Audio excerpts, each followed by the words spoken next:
이 말씀이 은혜와 축복의 말씀 되기를 바랍니다. 여러분, 사람도 비행기도 다 정해놓은 목표를 향하여 달려갑니다. 하루나 이틀, 3일 아니면 한 달 매일 달려갑니다.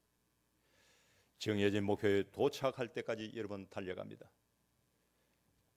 목표는 사람을 끌어당기는 여러분 힘이 있습니다. 그 힘이 너무너무 강하기 때문에 쉬고 싶어도 쉴 수가 없고 포기하고 싶어도 포기를 할 수가 없습니다. 그런데 여러분, 중요한 것은 목적지를 향한 방향이 1도만 틀어져도 수백 킬로 멀리 떨어진 곳에 도착을 한다는 것을 알아야 됩니다. 쉽게 말해서 잘못된 목표를 정해놓고 달려가면 안 된다는 것입니다. 14절 말씀을 읽어보면 표대가 나오는데, 표대는 헬라어로 스포코스라는 단어를 사용하는데 목표를 의미합니다. 목표. 궁수가 여러분 활을 쏠 때에 정신을 집중해서 관역을 바라보면서 쏘듯이 시선을 집중해서 바라보는 대상이 표대입니다. 어떻게 보면 내 인생의 모든 것이 이 표대라는 두 글자 속에 담겨 있습니다. 여러분들도 표대가 있습니다. 목표가 있습니다. 나는 없는데요 라고 말하는 사람도 다 있습니다. 내 마음의 소원이 바로 표대입니다. 목표입니다. 돈이 표대가 되면 여러분 열심히 돈을 벌어야 됩니다. 의사가 되고 교수가 되려면 열심히 공부를 해야 됩니다. 사람마다 꿈이 다니는데 그 꿈이 그 사람의 목표, 그 사람의 표대가 됩니다. 빌립보서는 바울이 로마 감옥에 갇혔을 때에 기록한 옥중서신입니다. 여러분, 감옥에 갇혀 있는 사람의 특징이 두 가지가 있는데, 첫째는 과거를 후회합니다. 내가 그때 그걸 하지 말았어야 됐는데 그 후회를 하고 있습니다. 두 번째는 현실을 원망하게 되어 있습니다. 감옥은 불편한 장소입니다. 자유가 없습니다. 나에게 필요한 것이 절대적으로 부족한 곳입니다. 그래서 환경을 탓하고 현실을 원망하게 되어 있습니다. 그런데 바울은 감옥 안에 갇혀 있으면서 항상 기뻐해라, 쉬지 말고 기도해라, 범사에 감사해라 라고 그렇게 말을 했습니다. 밖에 있는 사람의 자유를 누리는 사람이 이런 이야기를 하면 여러분 이해가 되는데, 감옥 안에 갇혀 있는 사람이 이런 말을 하니까 여러분 이해가 안 되잖아요. 바울이 왜 항상 기뻐하고 쉬지 말고 기도하고 범사에 감사하라고 여러분 했을까요? 바울이 바라보고 있었던 것은 상황이 아닙니다. 문제가 아닙니다. 현실이 아닙니다. 표대를 바라보고 있었기 때문에 그렇습니다. 그래서 오늘은 표대를 향하여 달려가자라는 제목을 가지고 은혜를 나누고 하는데, 표대를 향하여 달려가려면 첫째, 표대를 정해야 됩니다. 따릅니다. 표대를 정하자. 바울의 인생에 있어서 표대는 하나님의 아들 예수 그리스도입니다. 그런데 우리가 알아야 되는 것은 바울의 표대가 예수님이 되었다는 것은 거의 불가능한 일입니다. 있을 수가 없는 일이에요.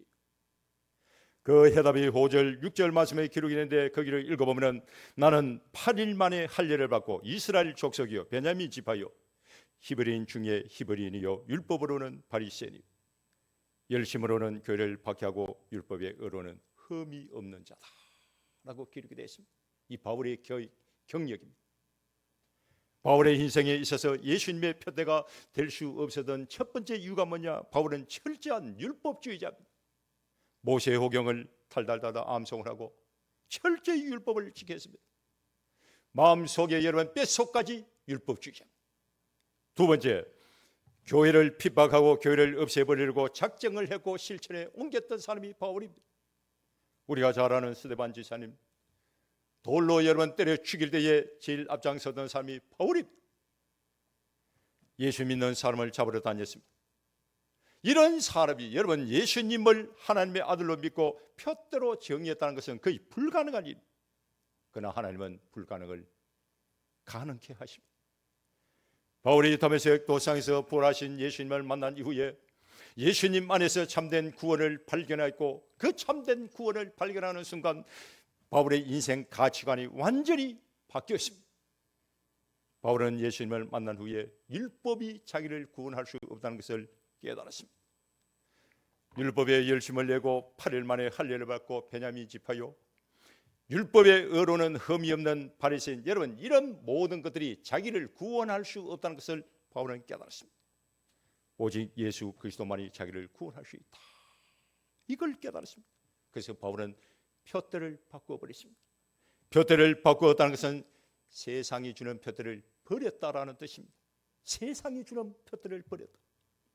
8절 말씀을 읽어보면, 또한 모든 것을 해로 여기면 내 주 그리스도 예수를 아는 지식이 가장 고상하기 때문이라. 내가 그를 위하여 모든 것을 잃어버리고 배설물로 여기면 그리스도를 얻고 그 안에서 발견되려 합니다라고 했는데, 배설물이라는 단어가 나옵니다. 여러분, 배설물은 버리는 것입니다. 배설물을 누가 가지고 있습니까? 버리는 것입니다. 바울은 세상 사람들이 자랑하고 세상 사람들이 좋아하고 세상 사람들이 목표로 삼고 표대로 삼았던 율법이나 학벌이나 혈통이나 명예나 물질이나 권력이나 이런 모든 것을 다 버렸습니다. 예수님을 만난 이후에 이런 모든 것들이 다 수단이 되었습니다. 전에는 목표가 됐고 표대가 됐는데, 그 표대에 도달하기 위하여, 그걸 달성하기 위하여 목숨을 걸고 달려가고 그걸 쟁취하려고 노력을 했는데, 주님을 만나고 난 이후에 모든 것을 다 버렸습니다. 어떤 사람이 여러분 강가에 갔습니다. 강가에 가서 돌을 보니까 아주 모양이 이상하고 참 희한한 돌들이 많습니다. 그래서 그 돌을 주워가지고 가방에 듬뿍 깨로 가득 담아왔습니다. 집에 가지고 와가지고 이리 보고 저리 보고, 여러분 얼마나 좋아하는지 모릅니다. 이상하게 생긴 그 돌을 날마다 주우러 강가로 여러분 갔습니다. 그런데 어느 날 강가에 가서 이리저리 뒤지다가 여러분 사금을 발견을 했습니다. 금덩어리를 발견했습니다. 번쩍번쩍 빛이 나는 금덩어리를 가지고 집에 돌아왔는데, 그때부터 돌이 여러분 시시하게 보였습니다. 돌이 그냥 돌덩어리, 금덩어리를 가다 놓고 돌덩어리 여러분 다 버렸습니다. 왜 버렸습니까? 모양이나 무게 때문에 버린 것이 아닙니다. 가치 때문에 버린 것입니다. 예수님을 만난 바울도 마찬가지입니다. 예수님이라는 이 보화를 발견하는 것인가, 세상이 주는 기쁨도 자랑도 명예도 모든 것을 다 버려야 되는 배설물처럼 보였습니다. 그걸 다 버렸습니다.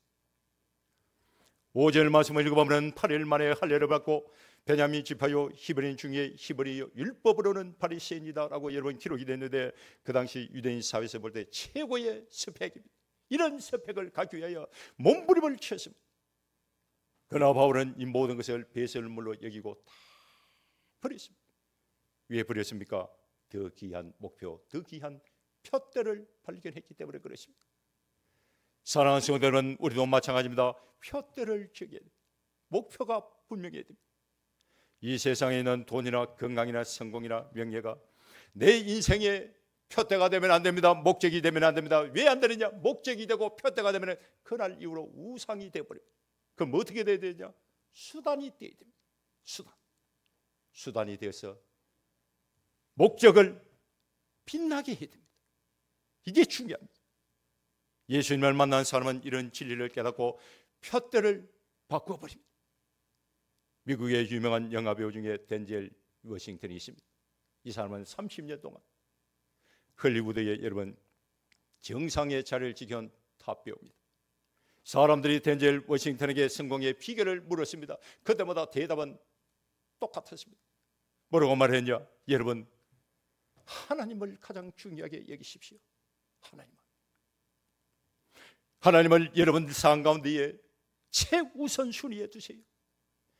여러분들이 보는 나의 모습, 내가 달성한 것, 비록 적지만 내가 가진 모든 것은 다 오직 하나님의 은혜입니다 라고 그렇게 대답을 했습니다. 여러분, 세상에 있는 모든 것은 다 수단이 되어야 됩니다. 표대를 아름답게 만드는 수단이 되어야 됩니다.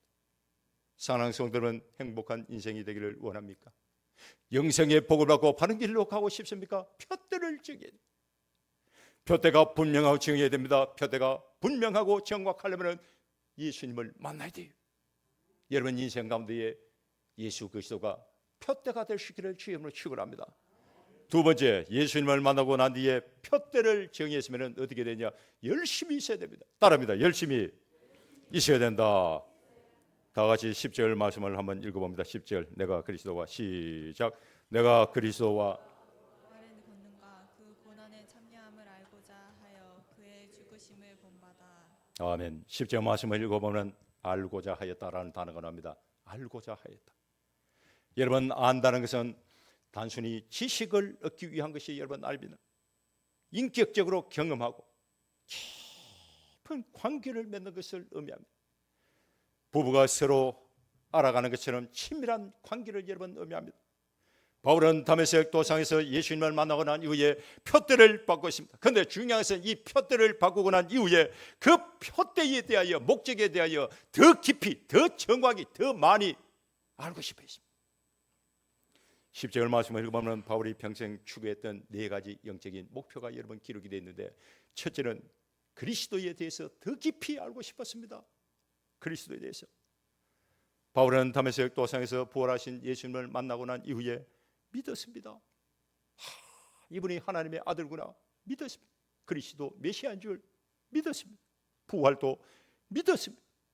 그런데 더 깊이 알고자 했는데 이 말씀은 예수님에 대한 지식이 아니라 동행을 의미합니다. 동행. 어디에 가든지 주님 나와 함께 하기를 원했습니다.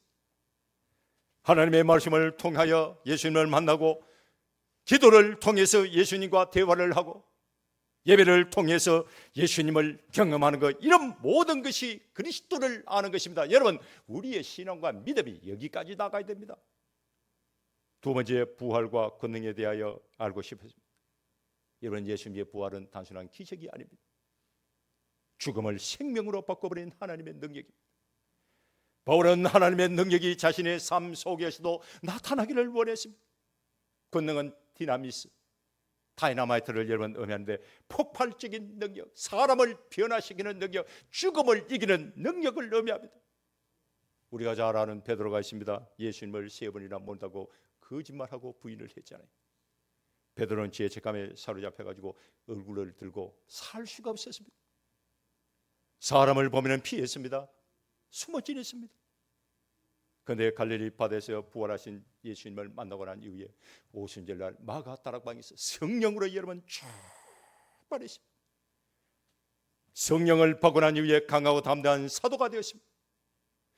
부활의 권능이 베드로의 삶 가운데 나타난 것입니다. 여러분, 우리 가운데 실패한 인생이 있습니까? 절망 가운데 빠진 인생이 있습니까? 오늘도 수고하고 무거운 짐을 짊어지고 고통 가운데 살아가는 인생들이 참으로 많이 있습니다. 상처받은 인생이 많습니다. 사망의 음침한 골짜기를 걸어가는 삶이 여러분 있습니다. 이런 사람들은 부활의 권능이 삶 가운데에 나타나야 됩니다.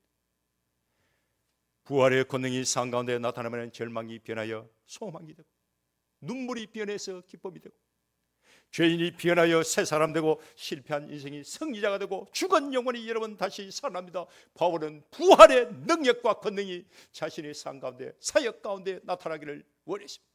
그걸 더 깊이 알고 싶어 했습니다. 세 번째, 고난에 참여하기를 원했습니다. 여러분, 참여한다는 것은 교제한다, 함께 나눈다 라는 뜻을 가지고 있습니다. 내가 예수를 만나고 예수를 믿고 예수님을 표대로 정의했다면 여러분, 그날 이후로 고난이 없어지는 것이 아닙니다. 예수님 때문에 고난이 더 많이 생겨날 수도 있습니다. 바울은 동족으로부터 오해를 받고 가는 곳마다 핍박을 받고 돌에 맞고 감옥에 갇혔습니다. 복음을 전하기 위하여 눈물로 기도를 했습니다. 모든 것을 다 바쳐 희생하고 헌신했습니다. 많은 오해도 받았습니다. 그런데 이런 모든 것을 영광으로 여겼습니다. 왜 영광으로 여겼느냐?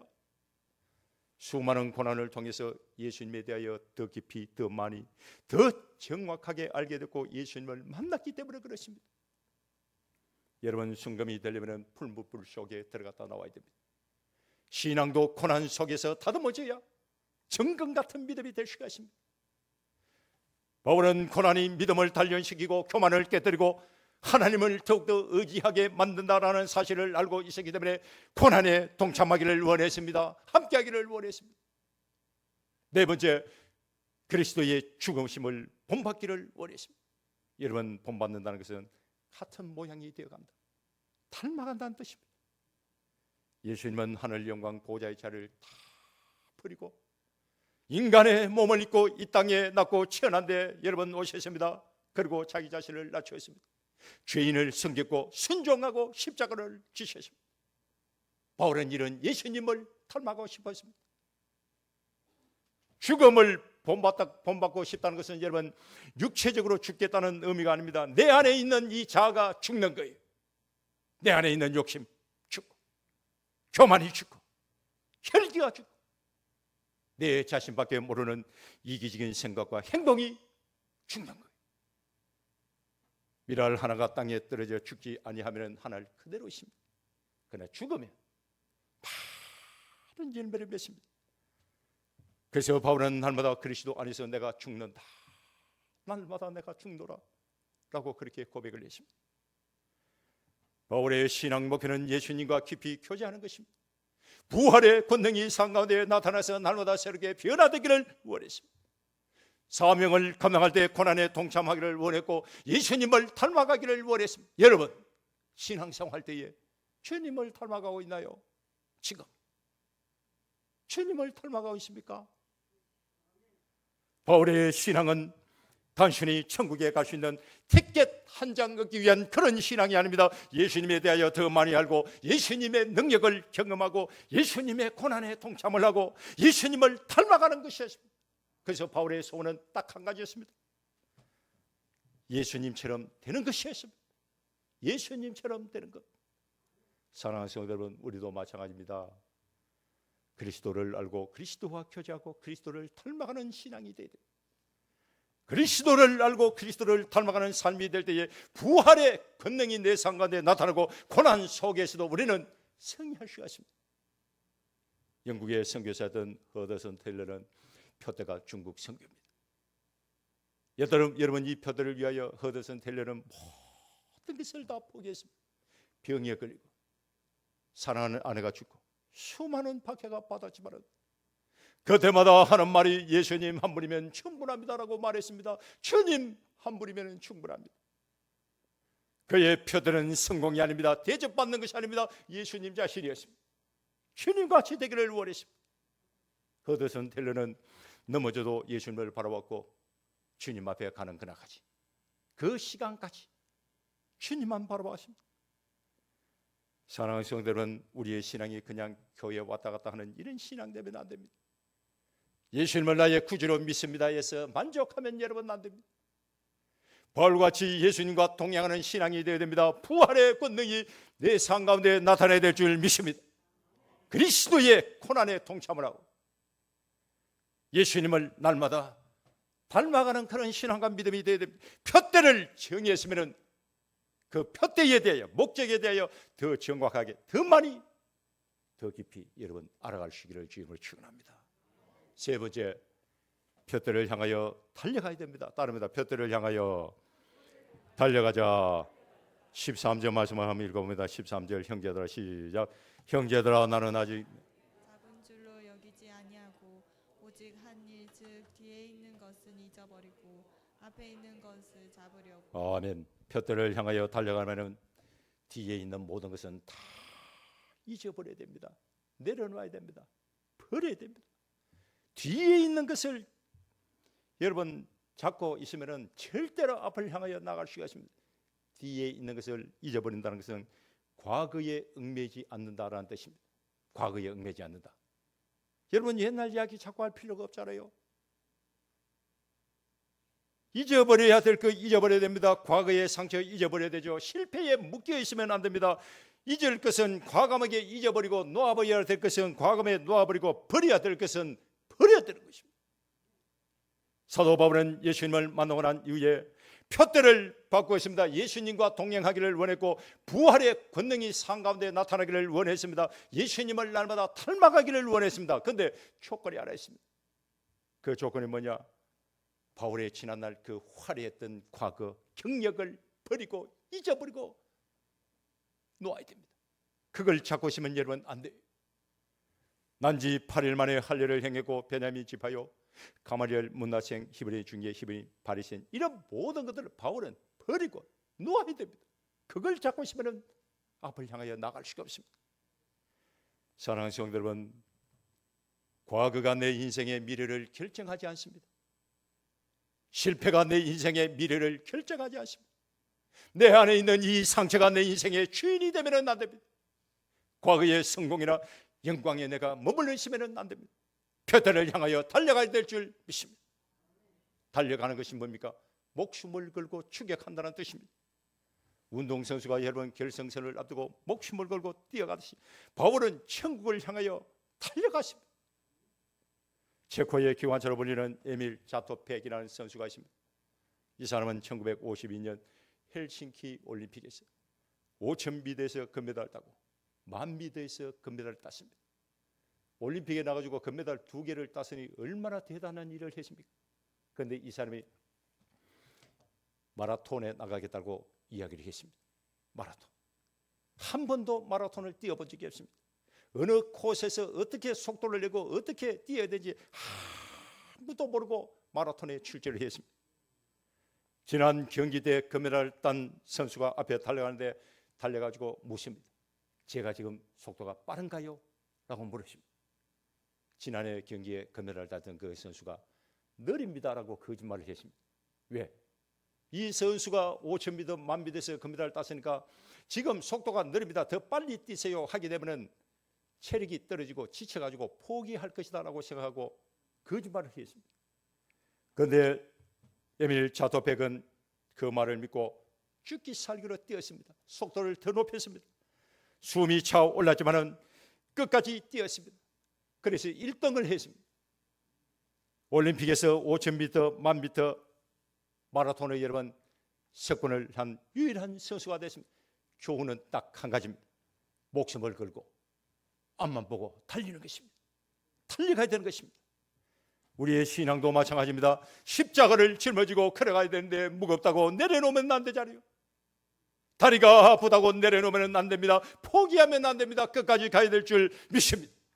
표대를 정했으면 뒤에 있는 것은 다 잊어버리고 놓아버리고 버리고 앞만 보고 달려가야 됩니다. 노아의 표대는 방주를 만드는 것입니다. 노아는 120년 동안 앞만 보고 달렸습니다. 느헤미야의 표대는 성벽을 재건하는 것입니다. 느헤미야는 52일 동안 앞만 보고 달렸습니다. 바울의 표대는 예수 그리스도, 하나님 나라, 영혼 구원, 천국의 상급, 하나님께 영광 돌리는 삶입니다. 여러분, 이 세상에 있는 표대는 결국 다 사라지고 무너지게 되어 있습니다. 그러나 하나님을 향한 표대는 영원합니다. 오늘도 여러분 신앙생활 때의 믿음의 경치를 멈추지 마십시오. 과거에 머물러 있지 말고 실패가 주는 아픔 때문에 포기하지 마십시오. 날마다 내 인생의 표대가 되시는 믿음의 주요 온전히 하시는 주님만 바라보고 여러분 달려가십시오. 사람을 보면 시험에 들고 넘어집니다. 실족하게 되어 있습니다. 주님을 바라보면서 신앙생활하고 달려가십시오. 여러분 개미를 본 적이 있죠? 개미는 계속 왔다 갔다 합니다. 뭐가 그리 급한 일이 생겼는지 그냥 잠시도 쉬지 않고 계속 왔다 갔다 합니다. 그런데 더 자세히 보면은 그냥 왔다 갔다 하는 것이 아니고 달리고 있습니다. 달리고 있습니다. 할 일이 없어서 구경 삼아 천천히 왔다 갔다 하는 그런 개미는 한 마리도 없습니다. 전부 다 열심히 일을 하고 달리고 있습니다. 개미는 부지런합니다. 매일 일을 합니다. 개미의 하루가 얼마나 바쁜지 모릅니다. 왜 그렇게 바쁘게 살까요? 목적이 있기 때문에 그렇습니다. 그 목적이 무엇일까요? 겨울을 준비하는 것입니다. 겨울을 준비하는 거예요. 겨울을 준비하기 위하여 개미는 매일 부지런히 일을 하면서 달려갑니다. 잠언 6장 6절 말씀을 읽어보면 게으른 자여 개미에게 가서 그가 하는 것을 보고 지혜를 얻으라라고 기록했는데 개미를 통해서 배울 게 참 많습니다. 배울 게 많아요. 개미는 목표를 달성하기 위하여 부지런히 일합니다. 작은 곡식 하나를 옮기기 위해 가지고 수십 번, 수백 번 넘어져도 포기하지 않고 가지고 갑니다. 왜 그렇게 합니까? 목표가 있기 때문에. 그 목표가 뭐냐? 겨울을 준비하는 것입니다. 신앙생활도 마찬가지입니다. 여러분 부지런해야 됩니다. 하루에 성경 한 장씩 읽을 때마다 내 영혼의 양식이 되고 매일 10분씩 기도할 때마다 내 영혼이 맑아지고 매 주일마다 드리는 예배를 통하여 하나님의 평강이 내 삶 가운데 임하여 세월이 흘러서 나중에 뒤돌아보면 나무가 되어 있고 축복의 강물돼서 흘러가고 있는 거예요. 흘러가고 있습니다. 이런 모든 것이 다 표들을 향하여 달려갈 때에 하나님 주시는 복입니다. 계미는 겨울이 오기 전에 모든 준비를 다 마칩니다. 신앙생활도 건강할 때 열심히 해야 됩니다. 시간이 있을 때 봉사해야 됩니다. 평안할 때에 믿음을 준비 잘 해야 됩니다. 시험에 들고 고난의 파도가 밀려오면 준비할 시간이 없습니다. 이미 늦었습니다. 무너지게 되어 있습니다. 계미는 남이 보든 안 보든 자기 일을 열심히 합니다. 계미는 칭찬받기 위하여 일하지 않습니다. 우리도 마찬가지입니다. 내가 받은 직분에 따라 책임과 의무를 다하고 내가 맡은 일에 최선을 다하면 됩니다. 계미는 혼자 일하지 않습니다. 서로 협력해서 집을 짓고 먹이를 옮깁니다. 교회도 마찬가지입니다. 함께 예배를 드리고 함께 기도하고 함께 전도하고 함께 섬길 때에 하나님의 나라가 세워지는 것입니다. 사람은 한 번, 두 번 실패하면 포기해버리지만 계미는 10번, 20번 실패도 포기하지 않습니다. 사도 바울같이 우리도 믿음의 계미가 됐어요. 표대를 향하여 달려갈 때 부지런히 열심히 변함없이 달려가고 내 맡은 직분에 충성을 다하고 서로 협력하고 손을 잡고 함께 달려가기를 원합니다. 표대에 도착하는 그날의 영광은 여러분 찬란할 것입니다. 언제는 넘칠 것입니다. 지금까지 내가 살아온 내 인생의 발자취에 감사와 찬송이 넘쳐날 것입니다. 사랑하는 성도들은 주님 앞에 가는 그날까지 세상이 주는 표대는 과감하게 버리고 수단이 되고 예수님이라는 표대 목적을 향하여 힘차게 달려가시기를 주의 이름으로 축원합니다. 기도하겠습니다.